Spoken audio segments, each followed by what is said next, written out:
Hello and good morning, good afternoon to all our friends. I would like to welcome you to our second program in 2022. I hope that 2022 brings you happiness, good health, and peace. And hopefully, we can get rid of the coronavirus before we run out of letters in the Greek alphabet.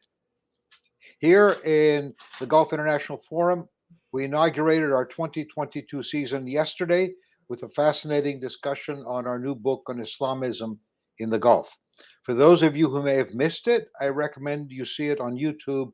You can click on via our website. Today, we continue with Gulf International Forum's second panel of the year, how the Gulf states view their geopolitical situation and what they are doing about it. Avoiding conflict appears to gain higher priority than in the past. Uh, all the Gulf states have engaged in some form of dialogue with their adversaries, trying to find ways to solve differences uh, and lowering the likelihood of confrontation. Nobody seems to have any appetite left for a war. Hmm. It's hard to keep track of all the ongoing discussions. Saudi Arabia and Iran are talking in Baghdad. Turkey has approached Saudi Arabia, Egypt, and the UAE to try and regain some level of cooperation with them. The UAE is working very hard on an initiative to bring Syria back into the Arab fold. Of course, we can't forget the end of the almost 4 year break between Qatar and its neighbors, the end of the biggest crisis the Gulf has ever faced, internal crisis. And finally, and above all, everybody in the Gulf and in the rest of the world is hanging on with bated breath on every minor report coming out of Vienna on the U.S. efforts to reinstate the JCPOA with Iran. We've asked three very knowledgeable colleagues to analyze why strategy has changed and where it is going. I won't go into their details. I'm sure you've seen all their CVs on the program invitation. First, speaking primarily on the Arab part of the Gulf, Dr. Lina Khatib, currently director of the Middle East and North Africa program at Chatham House. She formerly ran the Carnegie Middle East Center in Beirut and co founded the program on Arab Reform and Democracy at Stanford. Uh, Dr. Ali Bakir is a research assistant professor at the Ibn Khaldun Center for Humanities and Social Sciences at Qatar University. He specializes in geopolitical and security trends in the Middle East, with a particular focus on Turkey's role in the region, which will be uh, a major part of his own focus. And finally, Alex Vatanka, director of the Iran program at the Middle East Institute. He specializes in Middle East regional security with a particular focus on Iran. He was also the senior analyst at Jane's Information Group in London and teaches at various U.S. Defense Department academic institutions. Ah, uh, Dr. Khatib, we'll leave the floor to you, or in this case, the screen. Thank you so much for hosting me. It is definitely my first public event in 2022. And sadly, we have to do this virtually, but at least this means we reach more people. I'm just going to talk a bit about the lay of the land, just the general trends in the landscape, and we can definitely go into further details in the discussion that follows. As we are being hosted in the US, let's start with the US. And when it comes to US foreign policy and the Middle East, I think many would join me in saying the Middle East does not appear to be a priority for the Biden administration, unfortunately. China perhaps is a more important issue. Of course, what's happening in Russia, that leaves the Middle East to be rather marginalized. What I would describe as US disengagement has been seen as an opportunity by others who say, but look, when the US stopped being as engaged, regional actors have become more proactive. And isn't this a good thing?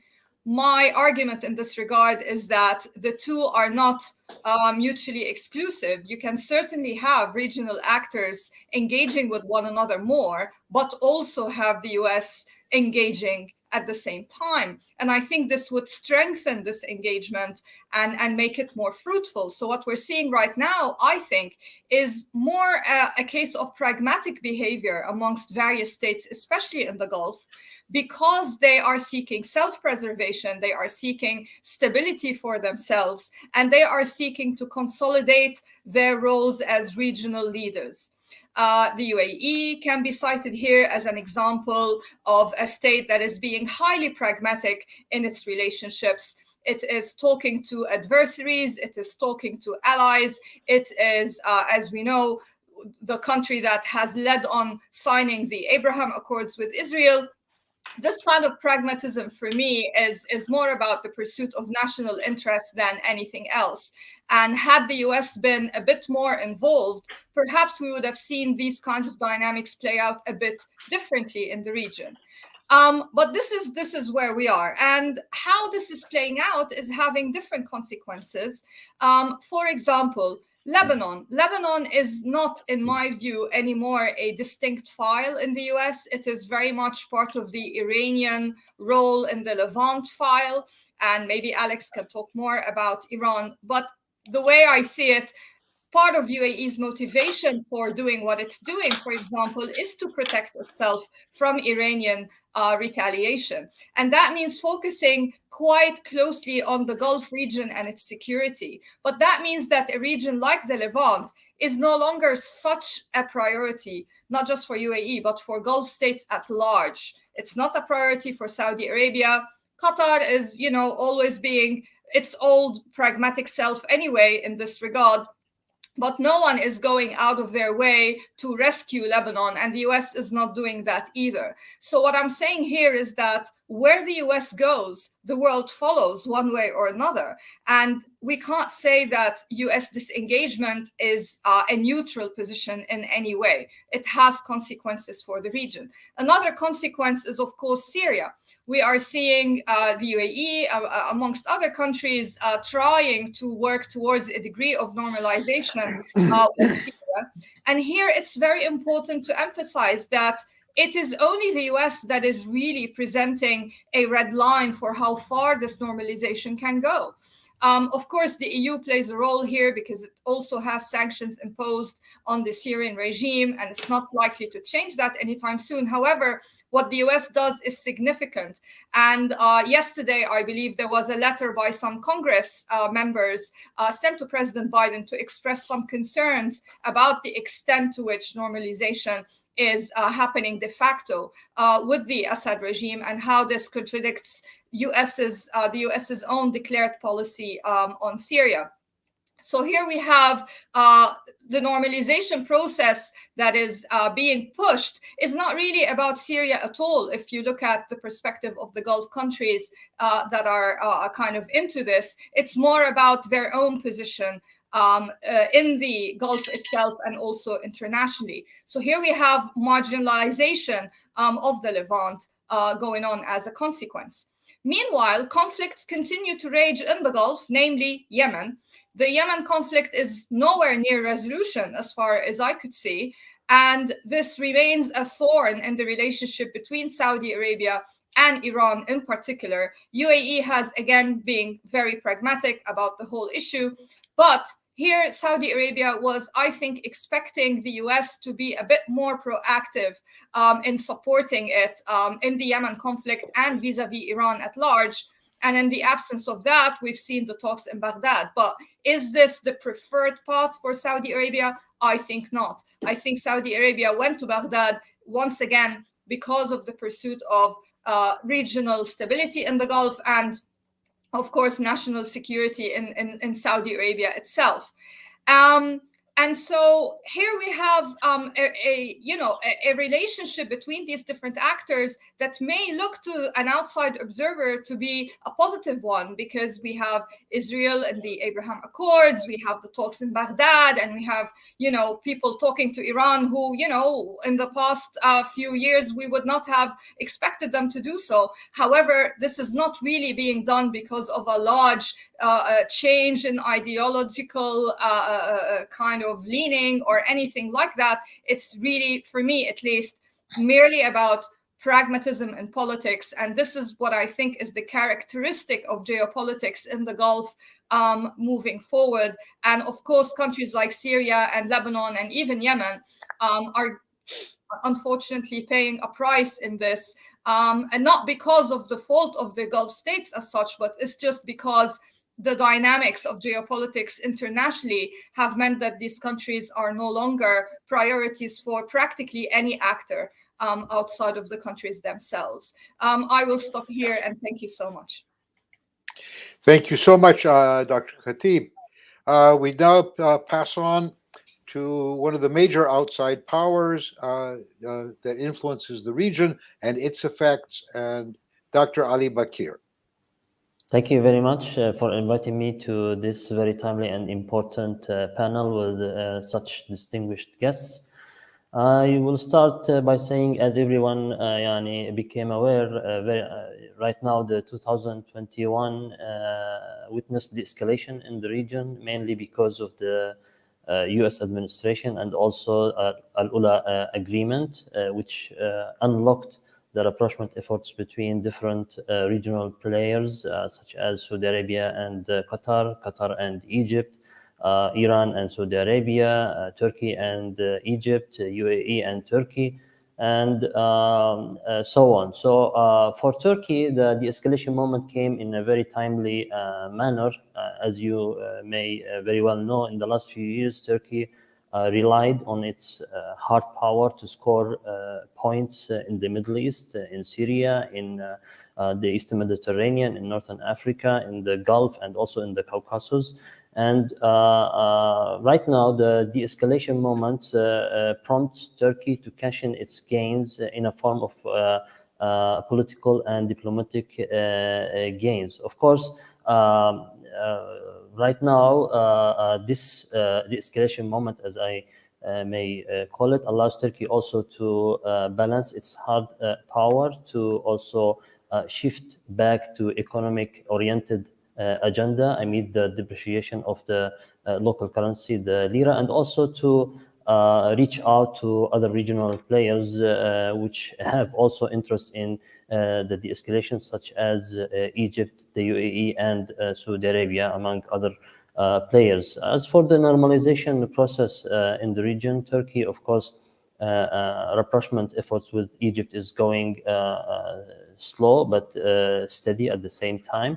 As everyone knows right now, the normalization process with the UAE is going very well for the current moment. There have been high-level visits from UAE to Turkey. UAE's top security advisor, Tahnoun bin Zayed, visited Ankara, followed by the de facto crown prince, also Mohammed bin Zayed, to Ankara, and we are expecting also Erdogan's scheduled visit to Abu Dhabi next February, signaling the normalization on political level at the highest level also.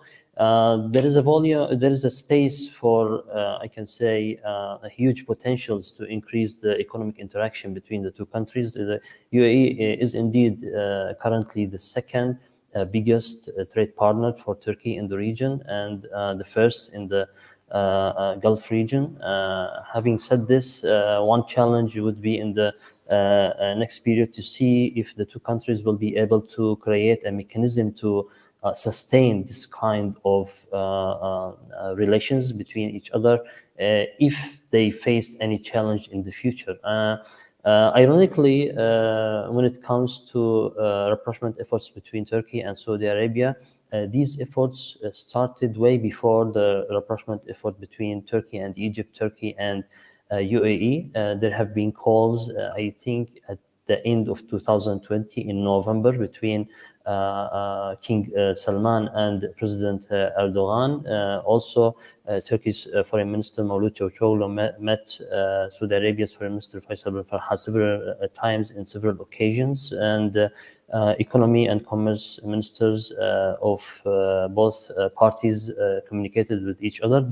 It seemed that the relation was, or the rapprochement was going very well. It stopped at certain moment. Obviously, Crown Prince Mohammed bin Salman stalled it. He has his own reservations, mainly due to Khashoggi issue and how Turkey handled it.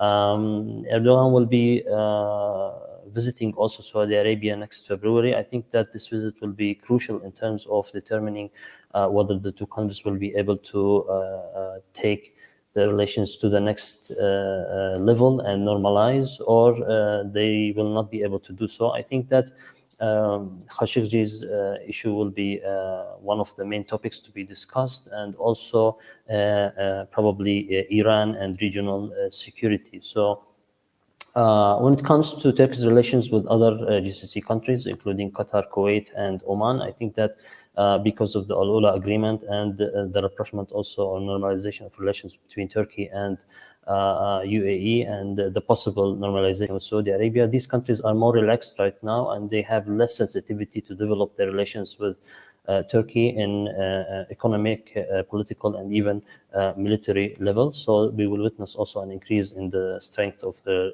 relations with Turkey.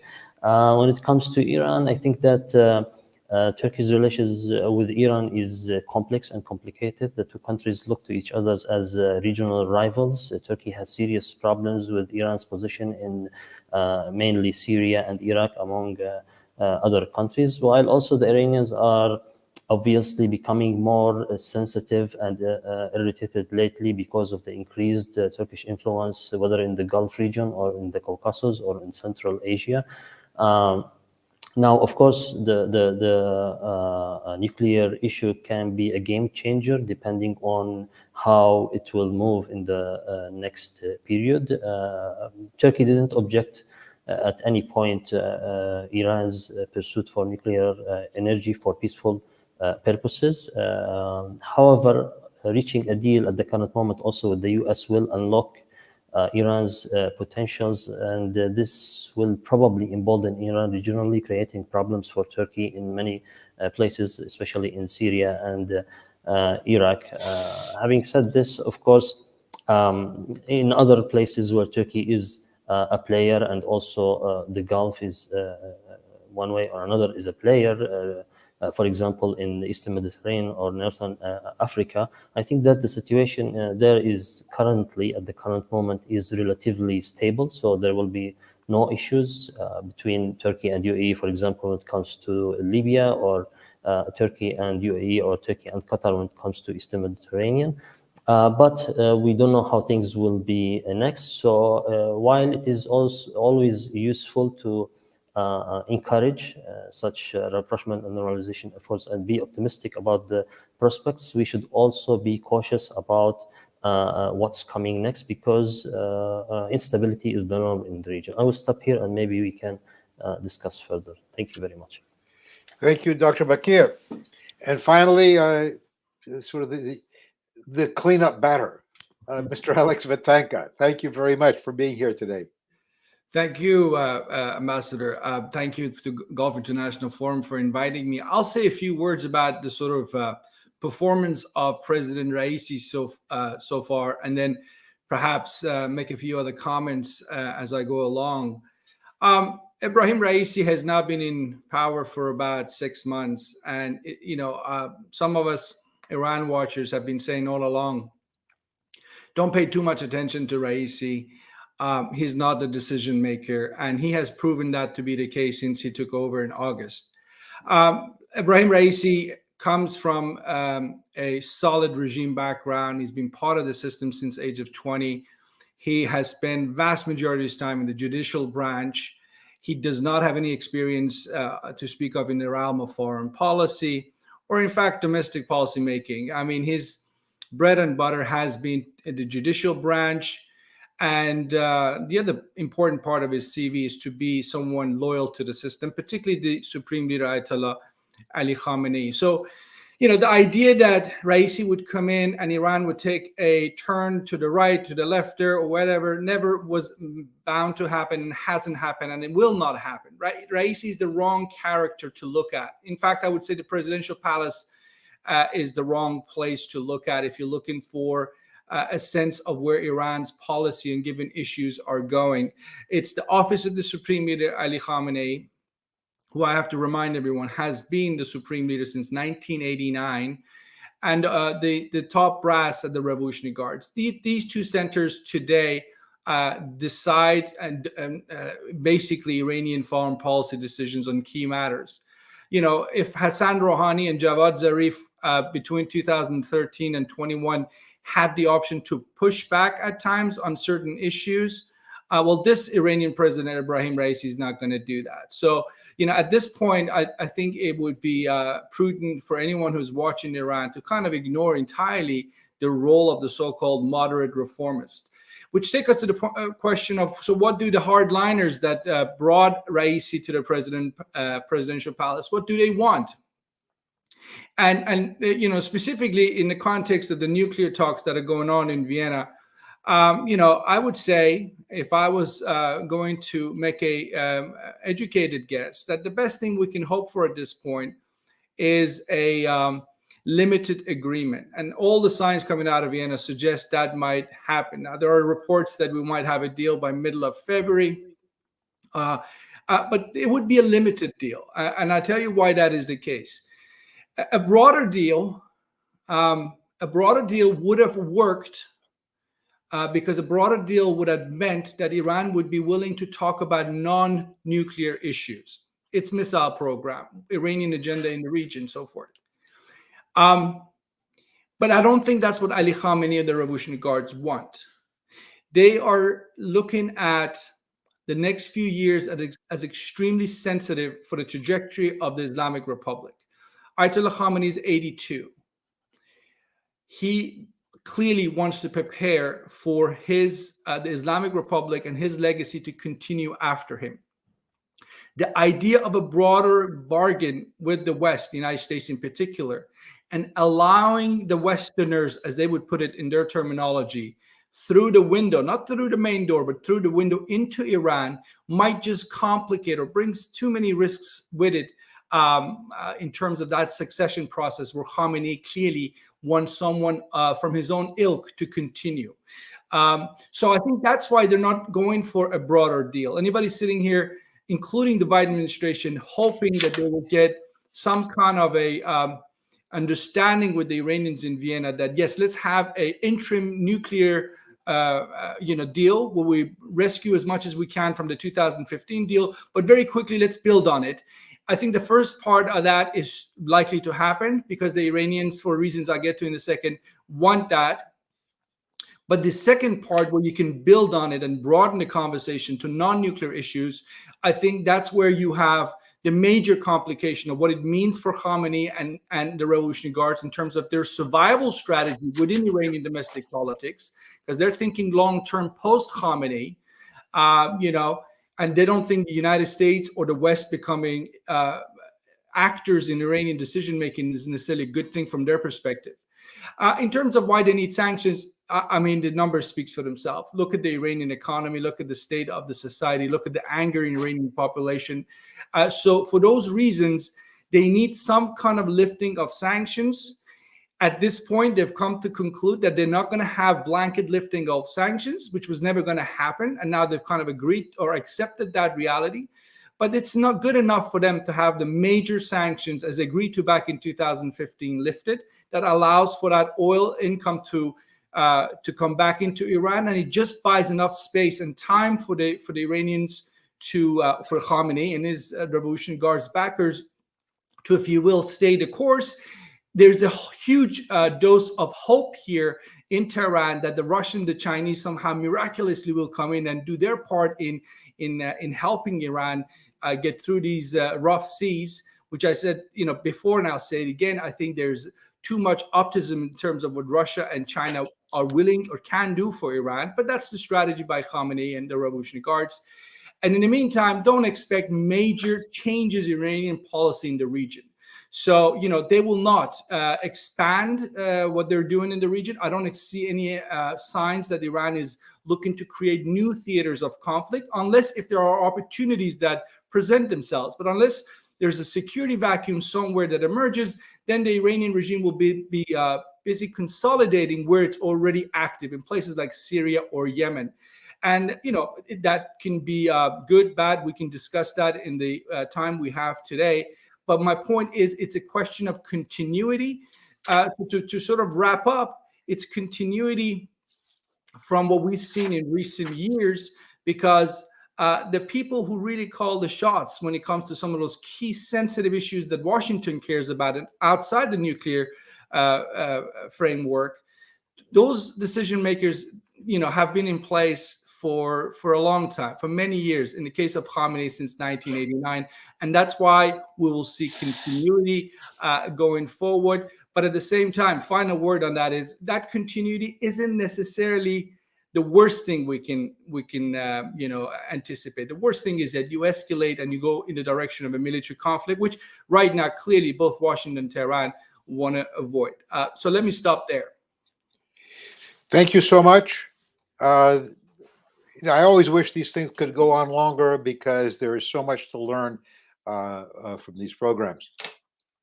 I am going to proceed to the questions and answers, but before then, I'd like to use my prerogative as the moderator to toss in a couple of questions that I find of interest. Primarily for Dr. Khatib, do you get any evidence that the United States is actually paying attention to and trying to, how could I say, guide or influence these various initiatives going on in different parts of the region? I wouldn't say guide, definitely not guide. Yeah. Monitor, yes. I believe the US is definitely closely following these initiatives. And we've heard public statements in support of these kinds of initiatives, like public statements from the State Department about the meetings in Baghdad, public statements obviously supporting the Abraham Accords. However, I don't think the US is guiding them in any way. Now, is the US saying all these things in public and privately thinking otherwise? I don't think so. I think on this occasion, the US is probably relieved that these kinds of engagement are happening, because maybe the US thinks that this would lessen the burden on itself. But the kind of caution I would call for here is that let's not be too blinded by this pragmatism. I mean, this is the characteristic, I would say, of the time we're in. Because of the reasons that I mentioned in my opening remarks, people are now concerned about national security above everything else, really. And some countries in the Gulf and elsewhere, Egypt included, are seeing in this new landscape an opportunity to assert themselves as regional leaders. This does not contradict any US interests, so the US is fine with that. However, we should not think that this pragmatism is going to, in a way, have deep roots that are going to be set that would form a trend that is solid. The economic engagement, for example, between UAE and Turkey does not mean that the two countries are 100% on board politically. Saudi Arabia, despite, it's playing along with a lot of the pragmatic moves that are happening, were the US to wave a magic wand tomorrow and say, you know what, we're going to now bomb Iran and get rid of this regime, I think Saudi Arabia would be on board. So we're not seeing a trend that I think we can take for granted. We should all, like the US, closely monitor. But I don't think that the US is necessarily going to just be able to continue to disengage, unfortunately. And I'm not predicting anything based on any kind of concrete kind of evidence. However, just looking at cycles in the Middle East in the past, things can change, things that we can call black swans, like when the Arab Spring uprisings happened or other such incidents. Things can happen that could shift the dynamics and force the US to kind of be dragged in a reactive way to engage in the Middle East. And my preference remains for the US to be proactive rather than reactive. Thank you. Fascinating. You made one statement there that I found truly fascinating. the comment that if the United States should abruptly change course, decide that the JCPOA, I'm putting words into your mouth, forgive me, the JCPOA has failed and so forth, that the United States would escalate to military action. Uh, I always, I always believed that, and that the Saudis would then be rather happy at this. I've always believed, and would you comment on this, that the one thing the Saudis are not happy with is the possibility of major war in the Gulf, which would cause more damage to them than anything else I can think of. Your thoughts? I mean, once again, this is just my reading of the situation. I think Saudi Arabia remains deeply distrustful of Iran. And the preference for Saudi Arabia remains for this regime in Iran to go. And were the US to seek military action to do that, personally, I don't think that the Saudis would be against it. What they would be against is some sort of war that does not involve the US taking a kind of active role and kind of helping out. And in a way, when you think about it, the Yemen conflict is a cautionary tale here, because here is war that, in fact, Saudi Arabia in many ways instigated. And Saudi Arabia is not able to kind of contain it on its own. And so the last thing Saudi Arabia wants is, of course, yet another front that it is kind of left to deal with on its own. But were the US to commit significant resources to remove the regime in Iran, I think Saudi Arabia would be on board. That's kind of my reading. Is this going to happen anytime soon or at all? Highly unlikely. Highly unlikely. So what I'm saying is, this is just a hypothetical scenario that I'm just using to say that the preference remains for Saudi Arabia, for the regime in Iran that is currently in place not to be there anymore, and for the US to take a hardline stance towards it. But that's not the reality that we're in. And I don't think this reality is going to change anytime soon. However, what I'm also saying is the US might be forced to change some of its behavior and stance were something unpredictable to happen in the region. Fascinating. Dr. Bakir, moving on to Turkey, and this Turkey is a power. It's a major regional power. It is not as narrowly focused on its immediate security as most of the other countries in the Gulf is. It has interests in the Eastern Mediterranean. It has interests in Africa. Has interests heavily in the Caucasus. Those interests do affect the current interests of some of the Gulf states. But how does Turkey view those other interests playing in the Gulf? Or how the Gulf plays in those other interests, maybe? Yeah. Well, first of all, let me say that the current transformation in the region is happening for logical reasons. I have mentioned them before. One is the U.S. administration, and second is the Al-Ula agreement. So there are international factors mainly related to the U.S. and regional factors mainly related to the primarily players in the region that shaped this transformation. So my understanding is that, and given that instability is the norm in the Middle East, once these factors change, they have the potential to affect the current transformation, whether in a positive or in a negative way. So we always have to bear in mind that the current transformation is probably not permanent or stable.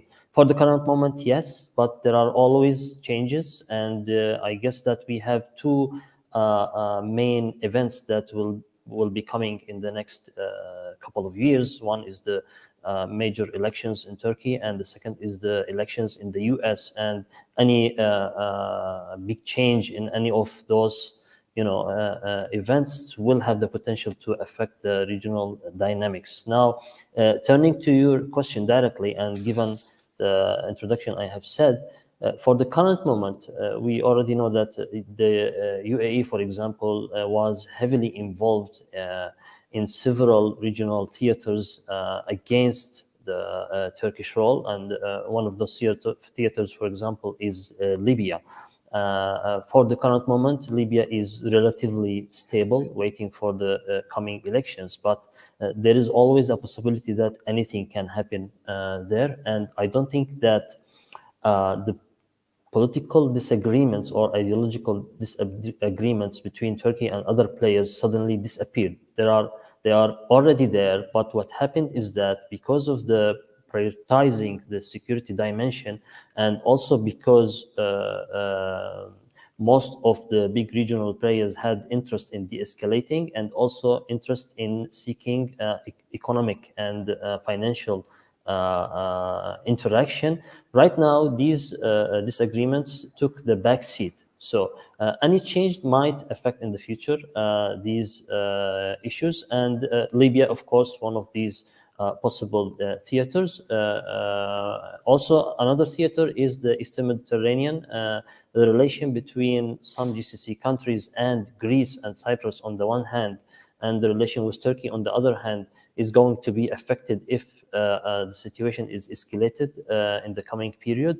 For example, Saudi Arabia's recent strengthening of relation with Greece is seen as a provocative measure from Turkey.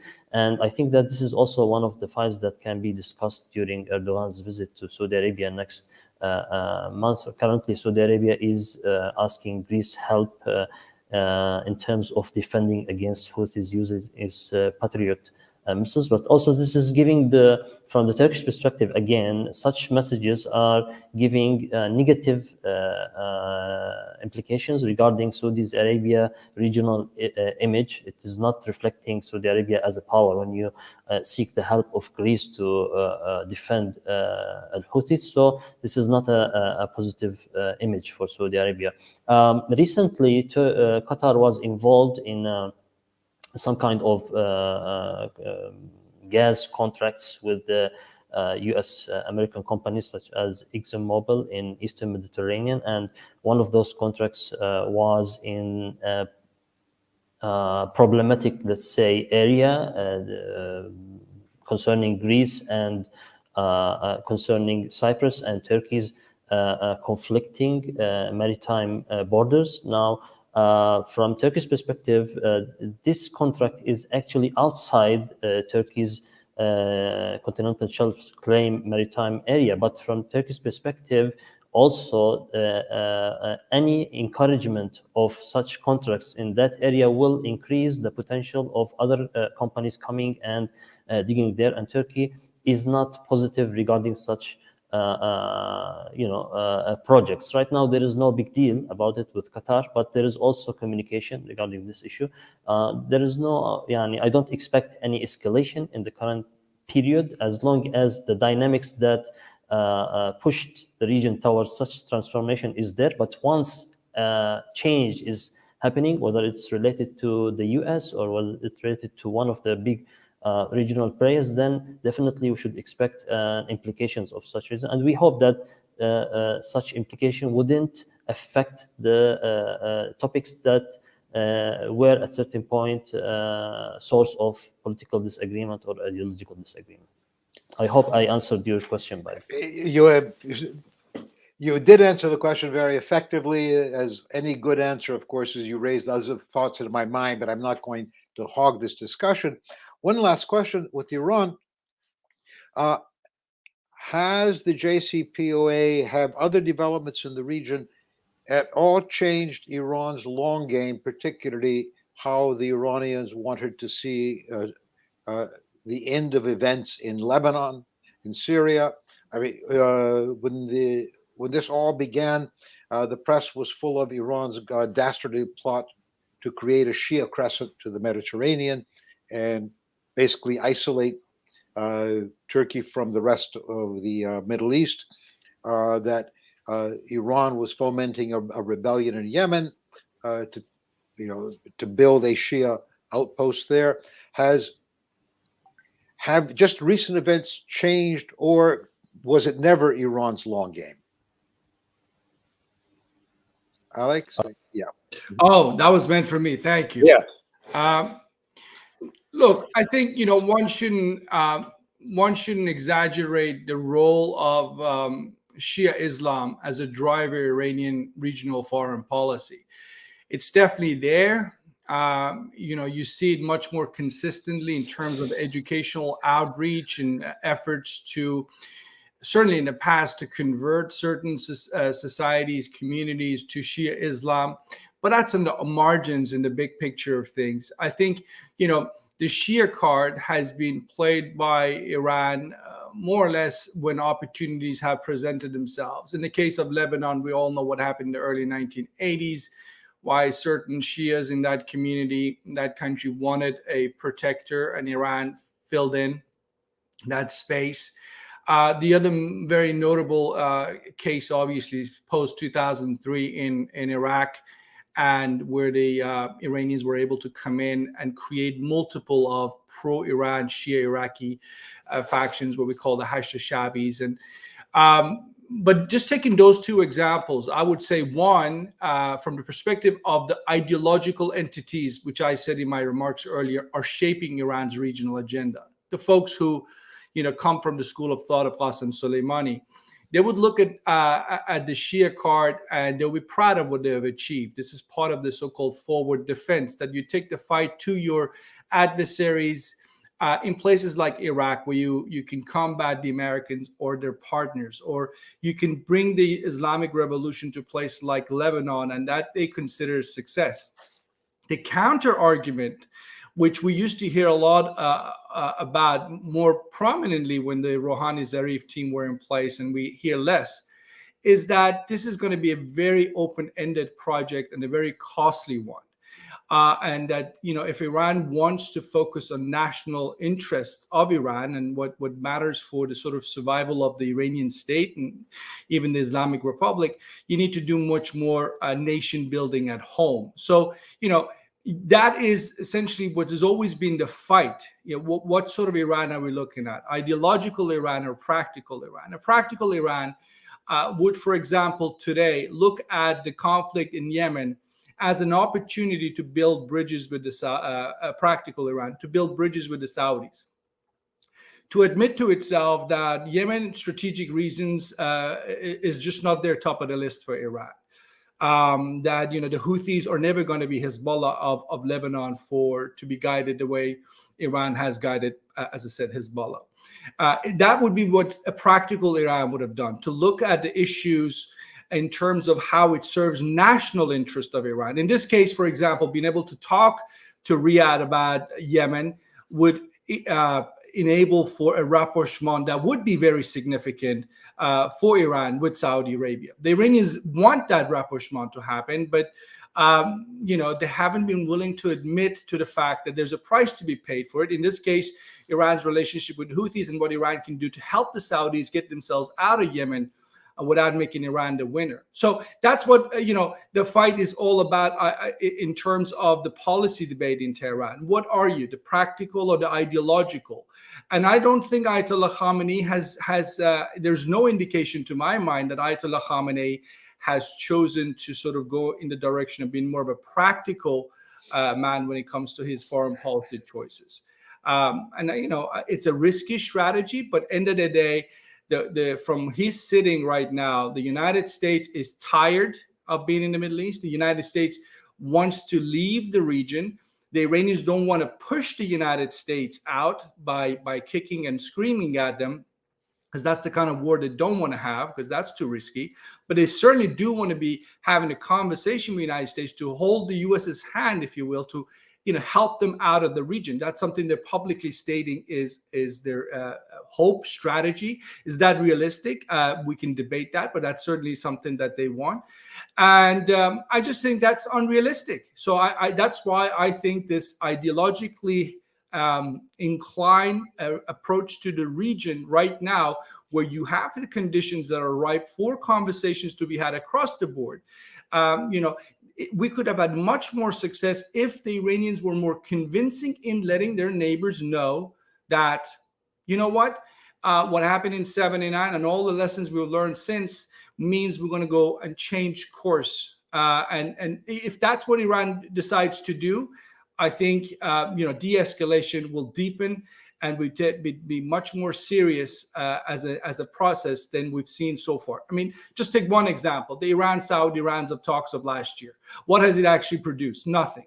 Raisi government wants to say that major progress has been made in talking with the Saudis.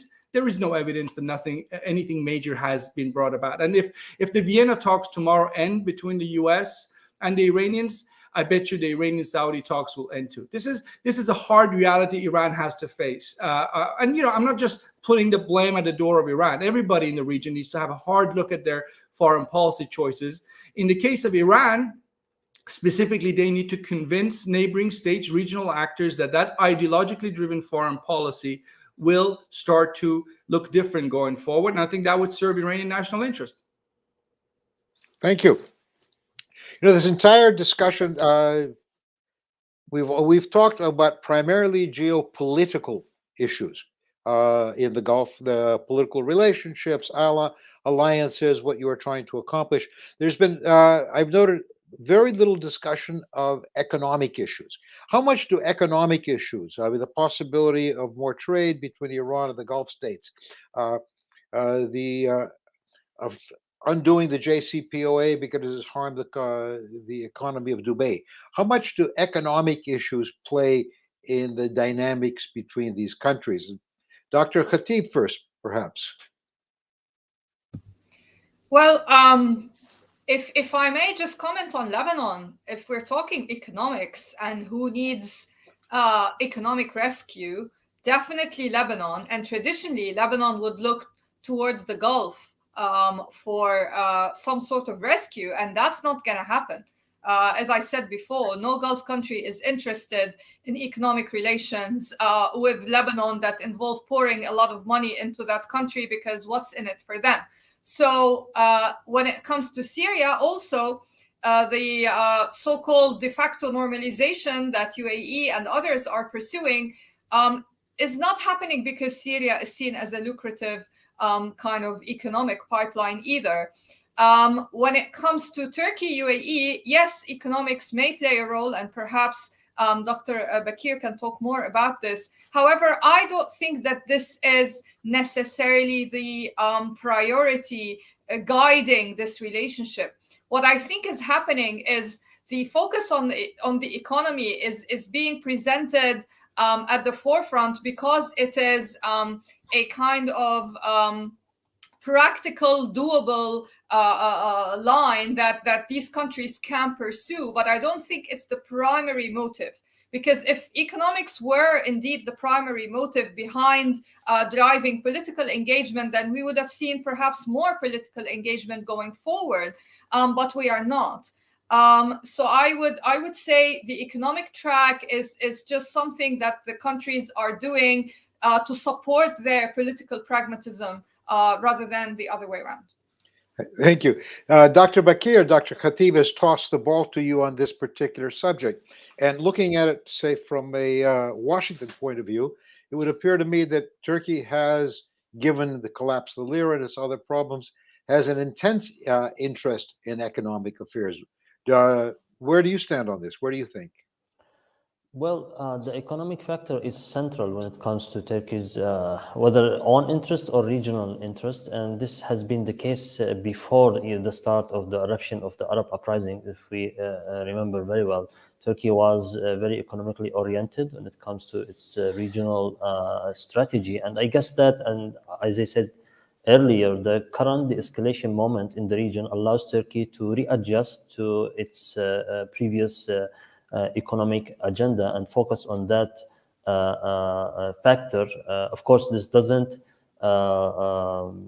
delete or ignore the other factors, whether security or political, but indeed the economic factor is central currently for Turkey. With the also the depreciation of the lira, it's more important than any other factors for the Turkish policy. When it comes to Turkey's relations with the GCC countries, there are huge potentials economically that Turkey would love to invest in that and try to utilize it in a maximum way.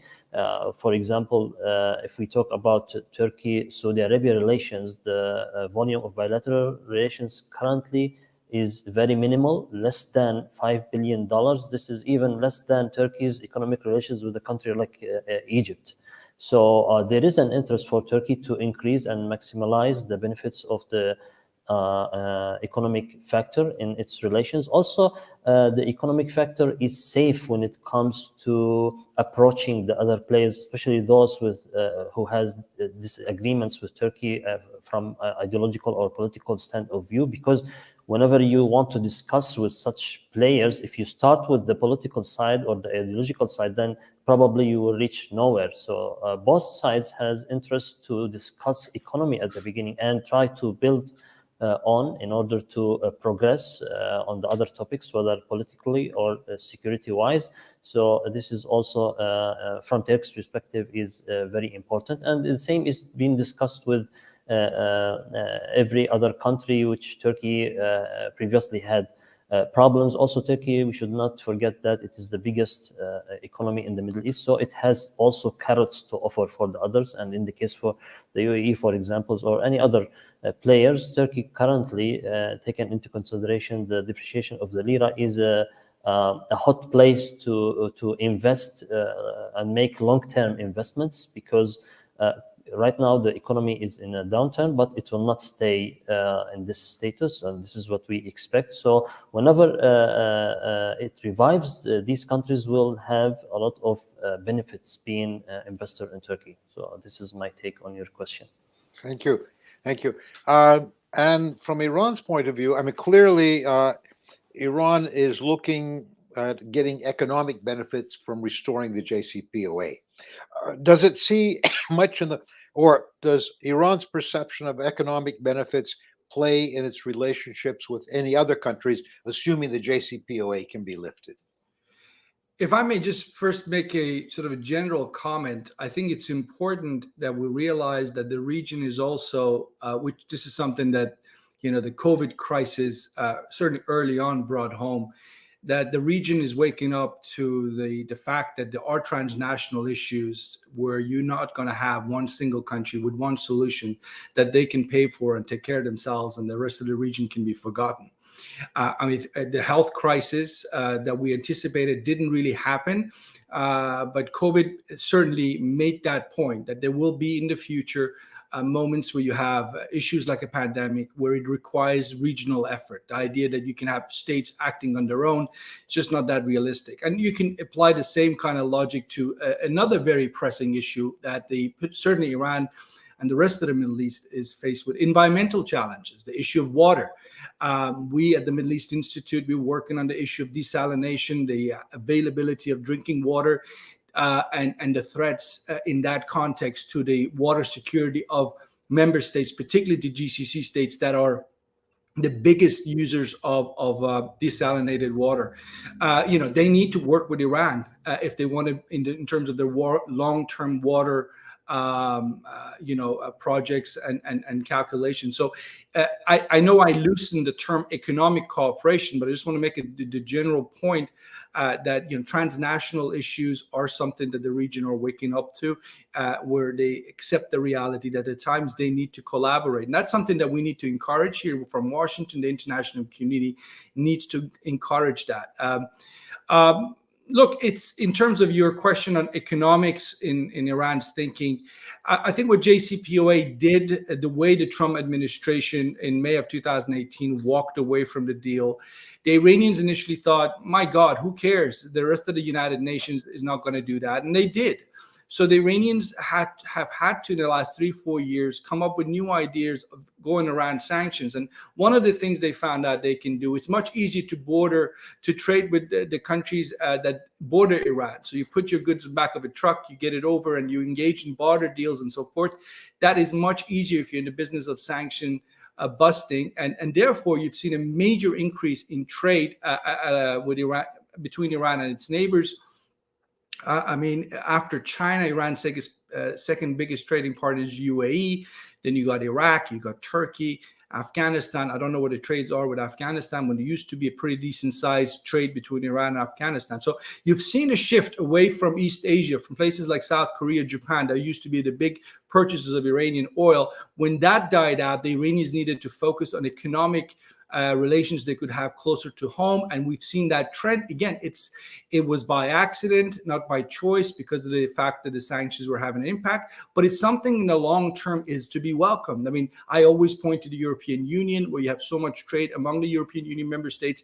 That creates, whether people like it or not, that creates political confidence. When you start trading, in significant amounts, it just makes it that harder to turn each other into enemies. And one final point I say, you mentioned Dubai earlier on. Look, the trade that UAE and Iran have been able to uphold for so long, and UAE is Iran's second biggest trading partner, also shows us that you can be rivals in certain sectors and cooperate or even trade and invest elsewhere. This is something perhaps new for the region, but that's something you can do. So I think it's important that we don't expect this, major breakthrough and all the animosities will be gone overnight and partnerships will blossom. You can have a transition moment where you have contain limited competition, but you see a slow growth in cooperation. In the case of UAE, Iran, they've done a wonderful job in keeping their rivalries oftentimes, not allowing those rivalries to be in the way of other interests, in this case, trade. Thank you. I just realized something looking at one of the questions, and I'm going to expand on it a bit. We've talked about the GCC Arab states, we've talked about Iran, we've talked about Turkey, the American role, and so forth. What was once the most powerful country in the region has completely dropped out of the conversation, Iraq. Where does Iraq figure in all this? It is hosting the talks between Saudi Arabia and Iran, but that may have been more a matter of political convenience than anything else. Clearly, Iran has suffered a setback, or the militias and the groups that Iran backed have suffered a setback in the recent elections in Iraq. Muqtada Sadr, very strange character, which we could go on talking about for hours, now seems to be the most powerful figure in the country.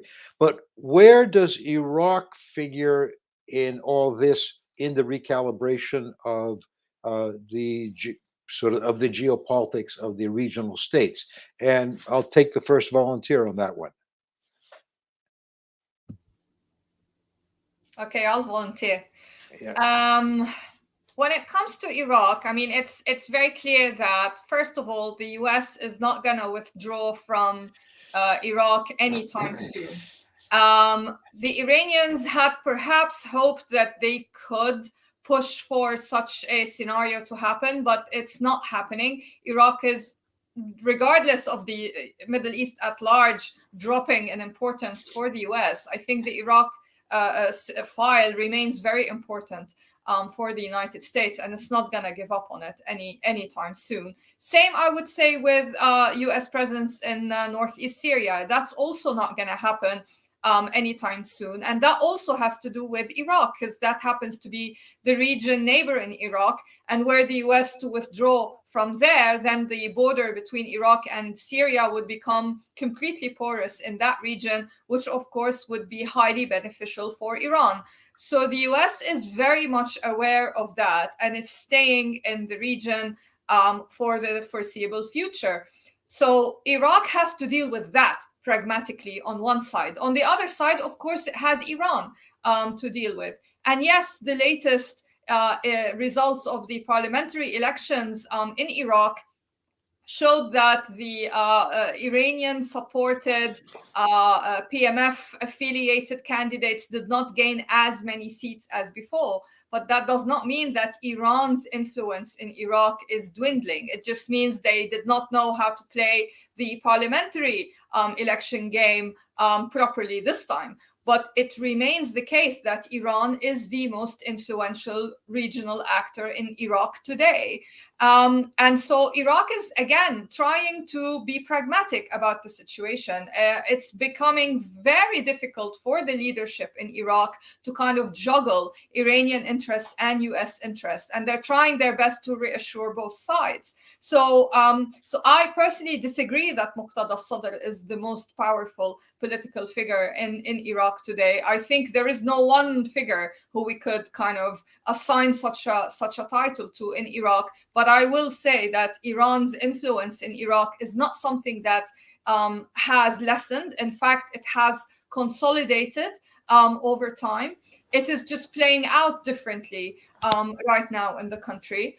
And also we have to remember that because Iraq is next to Iran, what Iran does not want is an unstable Iraq, because Iran does not want war raging next door. So what Iran is trying also to do is be pragmatic in Iraq, hence allowing things like the Baghdad talks to happen. So in a way, de-escalation in Iraq is to Iran's favor. But at the same time, let's not forget that every now and then Iran-backed groups do attack, for example, targets affiliated with the US as part of this political pressure game that is continuing to play out in Iraq. Thank you. If I may, Anyone? can I add just yeah? Thank you. I would like to say also that I think that Iraq is trying to be neutral when it comes to the regional conflicts and try to neutralize himself as a playground also, because for many years Iraq has been like a mailbox for the struggle between Iran and the regional rivals and also the US. So for Turkey, for example, Iraq is #1 trade partner.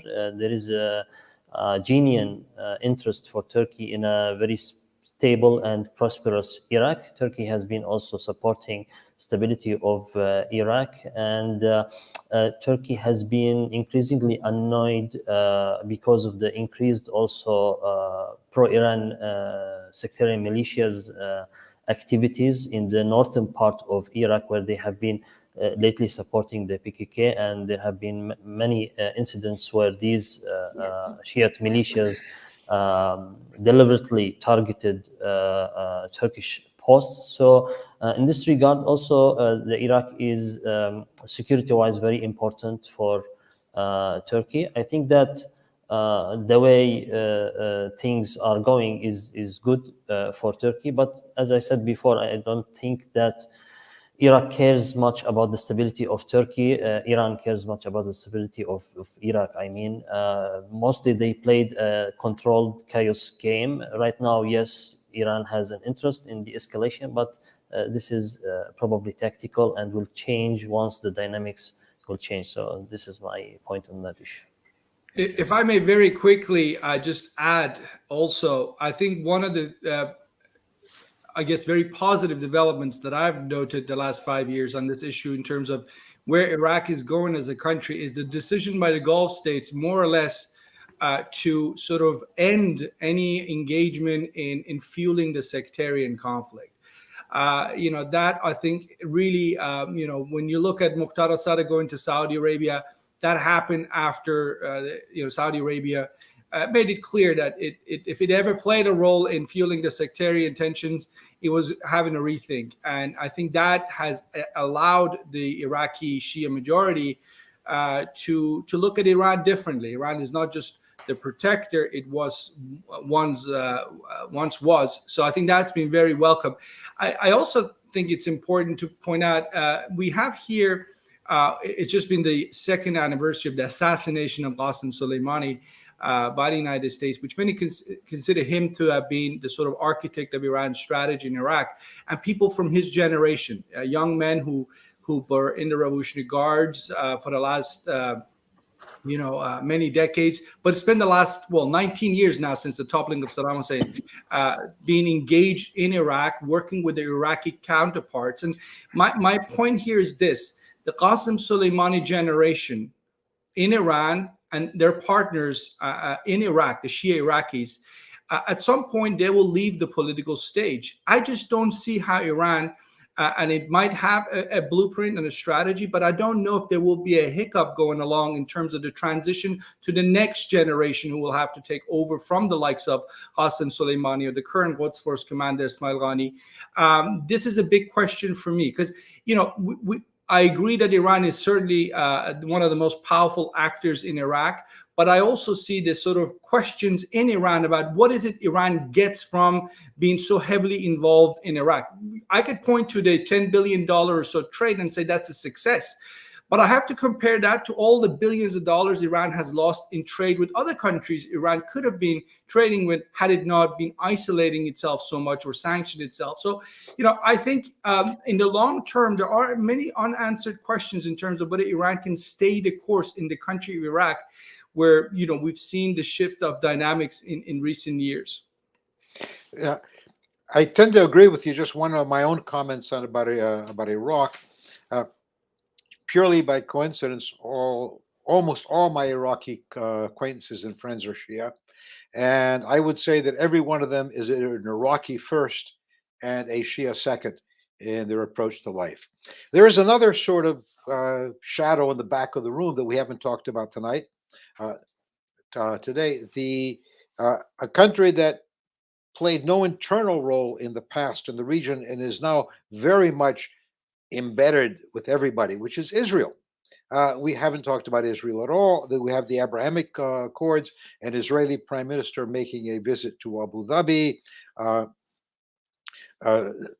all sorts of stories going around about how the Israelis are trying to recruit the UAE into a war with Iran, the Israelis continuing to bomb